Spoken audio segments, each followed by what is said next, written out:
Welcome to our channel NS Hello India। आइए हम आगे की कहानी सुनते हैं। नीलकंठ दादा को अब पेड़ से नीचे उतरना ही पड़ा। वह फुर से उड़कर नीचे लड़ाकोच के बीच जाकर बैठ गए। बड़ी गंभीरता से वह उनको समझाते हुए बोले, बच्चों, एक दूसरे में कमियां देखकर उनसे लड़ना कोई बहुत बड़ी बात नहीं है। दूसरों की बुराई देखने से बेहतर है अपनी बुराई देखी जाए और उन्हें दूर किया जाए, क्योंकि अच्छाई और बुराई सभी में होती है। दूसरों पर दोषारोपण करने से हमारी कमियां, हमारी गुण नहीं छुप जाते। इसलिए दूसरों से लड़ाई न करके अपनी बुराइयों को दूर करने में अपना समय लगाएं।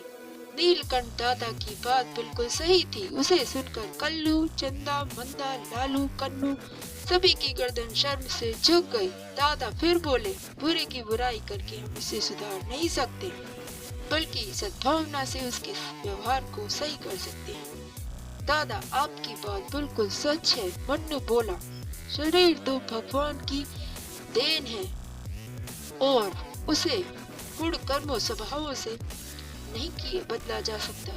कल्लू कौवा कहने लगा, कल्लू भाई, तुम कितने अच्छे हो, अपनी रोटी मिल बांट कर खाते हो। लगन और धैर्य से सबसे बड़ा गुण है।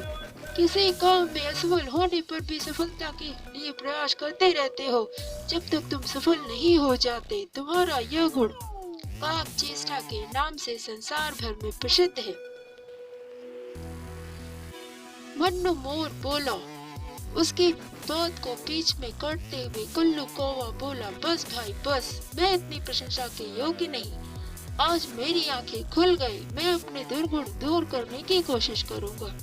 फिर मंदा से माफी मांगते हुए बोला, दीदी मुझे माफ कर दो। मंदा ने कहा, भैया तुम भी मुझे माफ करना, मैंने भी तुम्हें कितना उल्टा सीधा कहा। बाहर से सुंदर होने से क्या होता है, आपके अंदर भी सुंदरता होनी चाहिए। लल्लू खरगोश कन्नू केचुए से कह रहा था, भैया तुम दिखने में जितने छोटे रूस सूत कपास जैसे हो, पर हमारे लिए कितने उपयोगी हो। तुम मिट्टी को उपजाऊ करते हो, तुम्हारे बिना तो हरी भरी खेती के लिए हम तरस जाएंगे। मुझे माफ करना, मैंने तुम्हें जो भी बुरा भला कहा। इन सभी की बातों को सुनकर नीलकंठ दादा मन ही मन खुश हो रहे थे और एक दूसरे की बुराई ना करके एक दूसरे में अच्छाई देखें, यही हमारे सबसे बड़ी सफलता होगी। किसी की आलोचना ना करना, बल्कि उसकी अच्छाइयों को ढूंढना ही सफलता का रहस्य है।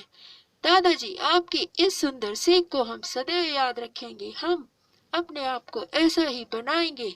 सभी एक स्वर में बोले। फिर उन्होंने सिर झुकाकर नीलकंठ दादा को प्रणाम किया और खुशी खुशी अपने घर की ओर लौट गए। ये कहानी यही खत्म होती है। आपको ये कहानी कैसी लगी हमें कमेंट करके बताएं। अगर आपको ये कहानी अच्छी लगी तो हमारे चैनल को सब्सक्राइब करें और शेयर करें। Welcome to our channel NS Hello India। Thank you.